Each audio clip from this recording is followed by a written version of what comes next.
ఇంకెన్నాళ్ళు రెంటింట్లో ఉంటాం? సొంత ఇంటి కలను నెరవేర్చుకుందాం. Suman TV biggest property expo October 18th, 19th HSCC Novotel Hyderabad.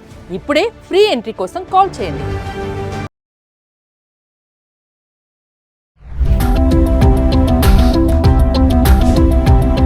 నమస్తే, welcome back to Suman TV.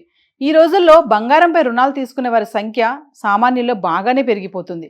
రోజు రోజుకు బంగారం ధర పెరుగుతుండటంతో దీంతో లోన్ తీసుకునే వారి సంఖ్య కూడా పెరుగుతూనే ఉంది.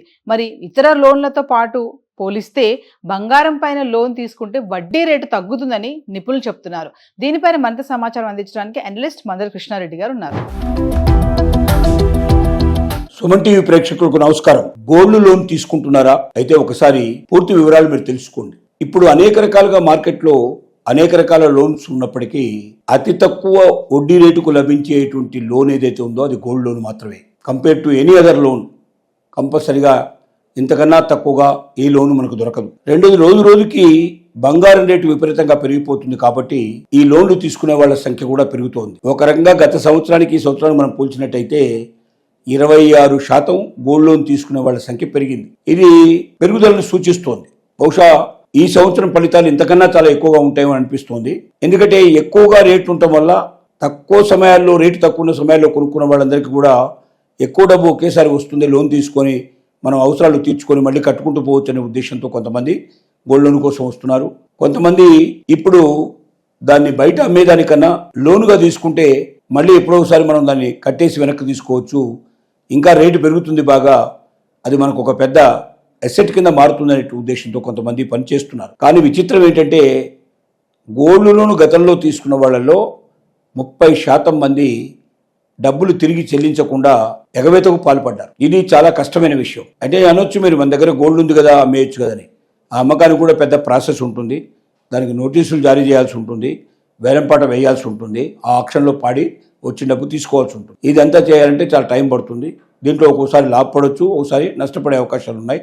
రకరకాలుగా జరుగుతుంది. దీనికే ఇప్పుడు బ్యాంకులు ఏం నిర్ణయించాయంటే ప్రతి నెల వడ్డీ వసూలు చేయాలని డిసైడ్ చేసుకున్నాయి. అంటే ఇంతకుముందు సంవత్సరానికి ఒకసారో లేదా మొత్తం టోటల్గా గోల్డ్ లోన్ అంతా తిరిగి చెల్లించినప్పుడు వడ్డీతో సహా తీసుకునేవి. అలా చేయడం వల్ల ఏమవుతుందంటే సంవత్సరం, 2 సంవత్సరాలు, 3 సంవత్సరాలు వదిలిన తర్వాత ఎప్పుడో వాడి దగ్గర డబ్బులు తీసుకుంటే ఆ డబ్బులు ఇవ్వలేని పరిస్థితిలో ఉండి చాలామంది అసలు డబ్బులు, వడ్డీ డబ్బులు కూడా మొత్తం ఎగ్గొట్టి వెళ్ళిపోతున్నారు.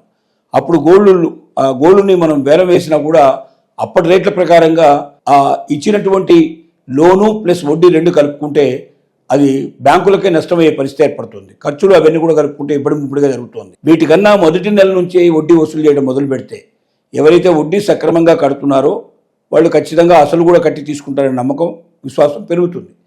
అలా కాకుండా వారు మొదట్లోనే మంత్లీ ఇచ్చేటువంటి వడ్డీనే ఎగ్గొట్టడం మొదలుపెట్టారంటే వాళ్ళని అనుమానించి వాళ్ళ దగ్గర నుంచి మొత్తం రికవర్ చేసి వాళ్ళ గోల్డ్ వాళ్ళకి ఇచ్చేసి మా లోన్ మొత్తం అమౌంట్ మాకు కట్టండి అని చెప్పి కూడా డిమాండ్ చేయడానికి అవకాశాలు ఉంటాయి. ఇది ఒక మంచి అవకాశం బ్యాంకులకి. రెండోది, రిజర్వ్ బ్యాంక్ ఆఫ్ ఇండియా చేసిన కొత్త నిర్ణయాల ప్రకారంగా ఇంతకుముందు గతంలో 2-3 సంవత్సరాల వరకు కూడా ఎంత కావాలంటే అంత లోన్ తీసుకున్న తర్వాత బంగారాన్ని విడిపించుకోకపోయినా ఇబ్బంది లేకుండా ఉండేది. దానివల్ల ఏంటంటే చాలామంది ఈ దేశం విడిచిపెట్టి వేరే దేశానికి వెళ్ళిన వాళ్ళు కానీ లేకపోతే చనిపోయిన వాళ్ళు కానీ ఇలాంటి వాళ్ళు ఎవరు కూడా దాన్ని తీసుకోవడానికి ముందుకు వచ్చేవాళ్ళు కారు. దానివల్ల కొన్నిసార్లు బ్యాంకులకు లాభాలు వచ్చాయి, కొన్నిసార్లు నష్టాలు కూడా జరిగాయి. అలా కాకుండా ఇప్పుడు ఏం చేస్తున్నారంటే సంవత్సరానికి ఒక్కసారి మొత్తం డబ్బులు కట్టేసి బ్యాంకులో ఉన్నటువంటి మొత్తం బంగారం బయటికి తీసుకొని మళ్ళీ కావాలంటే కొత్తగా డిపాజిట్ చేసి మళ్ళీ కొత్తగా లోన్ తీసుకోవచ్చు.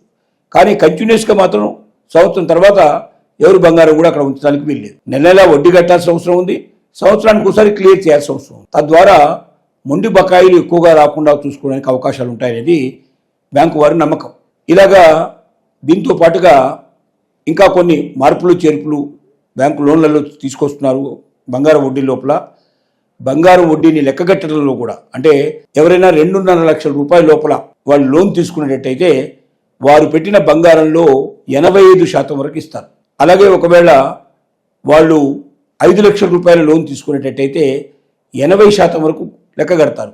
ఆ గోల్డ్ లోపల 80% వాల్యూ అమౌంట్ ఇచ్చేస్తారు. ఇక 70 వాళ్ళు అంతకన్నా ఎక్కువ 5 లక్షల కన్నా ఎక్కువ డబ్బు తీసుకున్నట్టయితే 75% మాత్రమే ఇస్తారు. ఎందుకంటే ఎక్కువ మొత్తంలో తీసుకుంటే కట్టకపోతే చాలా ఇబ్బందులు వస్తాయి. కాబట్టి తక్కువ పర్సెంటేజ్ వాళ్ళకి ఇచ్చినట్టయితే, అంటే 100 రూపాయలకి ఉండే గోల్డ్ పెడితే 75 రూపాయలు ఇస్తారు.